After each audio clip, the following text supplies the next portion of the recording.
समस्त को नमस्कार।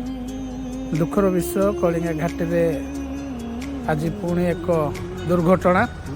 यहाँ कलिंगा घाटीर 2025 मसीहार 14 नंबर दुर्घटना। आपण मैंने देखु टर्निंग रे कलिंगा घाटी रे किभली भाव दुर्घटना घटी। गोटे कार सहित डम्फर कारटी संपूर्ण साइड रे आसुला किंतु डम्फर गोटे बाड़े देइछि।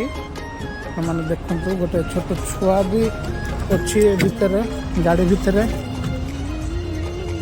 भाग्य भल कौन किसी असुविधा है कहार भी। हम पचार से माँ को माँ आपड़ केमती आसते कौन टे कहे कि अच्छा कौन केमती है हम तो स्लो आसु से तो आसी तो डायरेक्ट गाड़ी ऊपर चढ़ी नहीं गेले। अच्छा आपण मान कोठु कुआडे जाउथिले? हमें एडी संबलपुर जाय। कोठु आसथिले? बरमपुर। अच्छा आपण माने देखुचंती बरमपुर आसथिले संबलपुर जाउथिले। गोटे छोट छुआटे अछि। तो छुआटी पई आज समस्तकर जीवनटी बंची जाइछि। छुआटी सम्मुखरे थिला।